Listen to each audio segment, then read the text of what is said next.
Olha o assunto novo. Processo de separação da mistura. Ok? Página 67 a 71.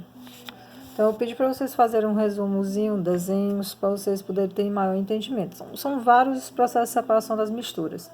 Então, desde a filtração, aquilo que a gente faz coando um café, tá? Então, você vai colocar uma mistura, tá, heterogênea, e esse papel de filtro ele vai reter e o líquido vai descer.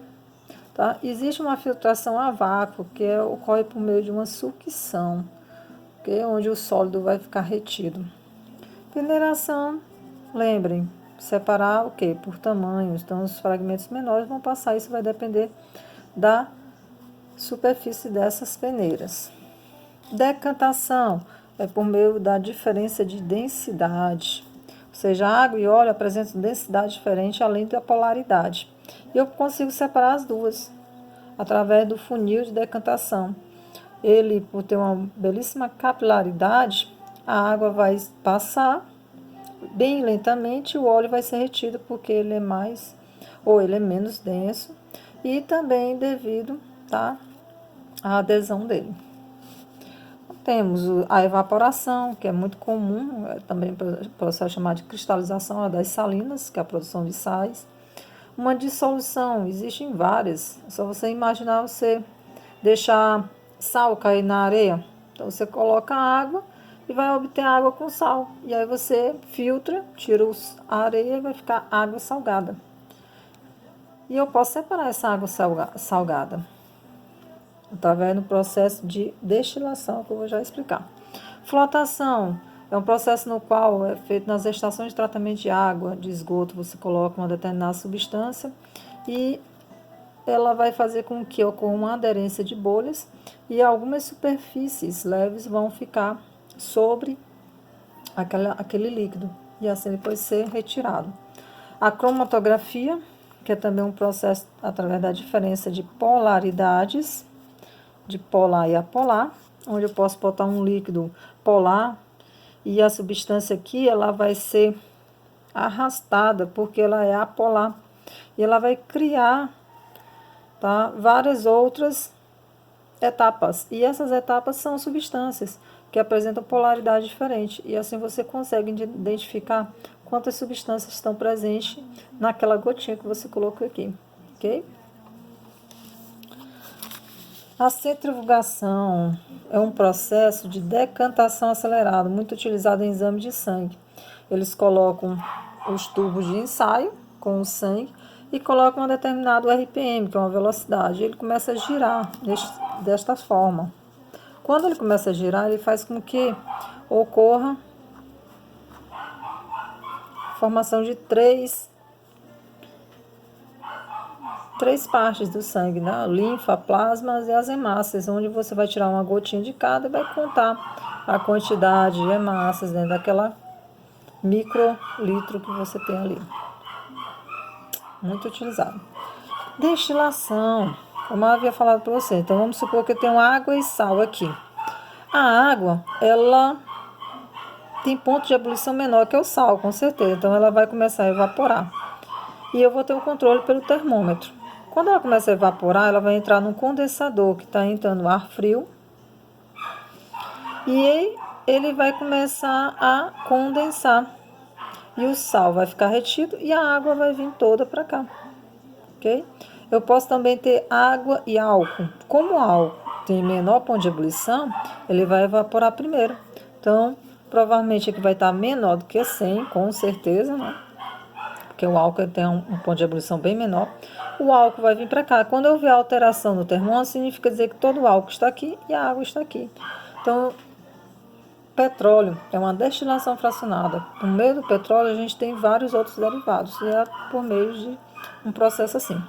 Sedimentação é o fato de você, um poço, ó, fica o sedimento aqui embaixo. Ou você coloca uma substância onde ela vai sedimentar, também utilizar em estação de tratamento de água e esgoto. Imatação, separação magnética, ou seja, aquilo que é atraído por ímã, dá para separar. E catação por tamanhos também, ok? Vindo para um novo assunto, também que eu pedi para vocês fazerem um esquemazinho.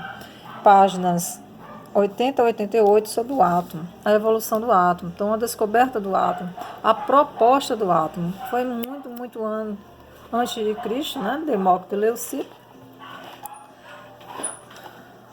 Depois temos Tales de Mileto, com a história da eletricidade por meio do âmbar, que são atrito, onde você atrita a ponta da caneta e você vai fazer com que ocorra a atração. Então, tem relações sim com o átomo. Dalton é o primeiro a lançar o modelo, que é um modelo de bola de bilhar, onde alguns elementos daquela época, em torno de uns 18 elementos químicos que eles conheciam, ele identificou cores e tamanhos a cada um desses elementos e disse que era uma bola de bilhar. Por quê? Porque era indivisível, indestrutível.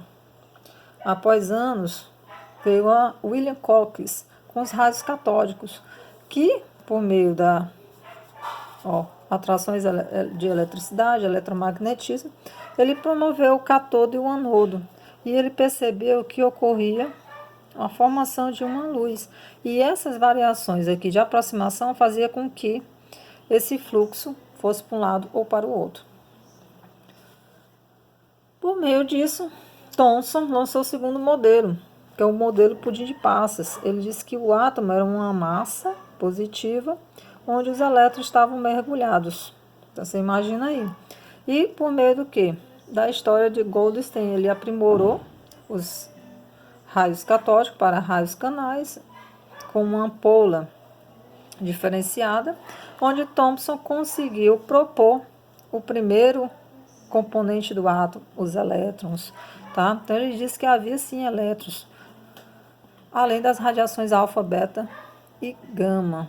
Teve contribuições. Sendo assim, prótons, elétrons, Rutherford lançou o seu modelo, que é o modelo do bombardeamento. Ele colocou um cubo de chumbo, um material radioativo, e ele percebeu que após uma placa de ouro, ele percebeu que havia desvios e pequenos brilhos. Então, o que acontece? Isso aqui era um feixe fotográfico. Ele disse que existia alfa e beta, cargas positivas e cargas negativas, ou seja, aprimorando as técnicas de Thomson e Goldstein. Ele disse o seguinte, que o átomo era no centro os prótons e ao redor os elétrons, em formas circulares. Tem erros? Sim. Por quê? Está faltando alguém aí. Klandinski diz que se isso ocorresse, havia pequenas explosões e ia haver uma instabilidade. Então, tinha que ter os nêutrons, que são partículas sem cargas, que iam manter esse equilíbrio. Lembrando que a mesma quantidade de elétrons e de prótons tem que ser iguais. Sendo assim, o átomo, segundo Bohr, é composto por um núcleo que possui cargas positivas e neutras, e ao redor temos quem? Os elétrons nos orbitais, de forma elíptica. Então, a partir de Bohr, que era um discípulo do Rutherford, ele aprimorou os estudos. Ele disse que tinha um núcleo e existiam níveis de energia, onde esses elétrons eles iam para um nível maior e depois voltavam para o nível anterior. E nessa proporção ele liberava uma coisa chamada luz, que está interligada com os quantos, os fótons, camadas que a gente vai ver quando tiver na segunda parte, que é de números quânticos e distribuição eletrônica. Então, Bohr, a partir de Bohr,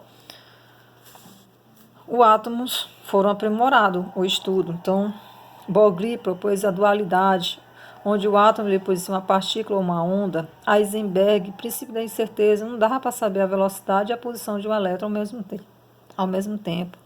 Soldring, orbitais, de novo ele aprimorou, sendo que agora em números quânticos, que é a chamada química quântica, onde temos o modelo atual. Olha só, o modelo de Bohr e o modelo atual, onde existem probabilidade da posição de um elétron.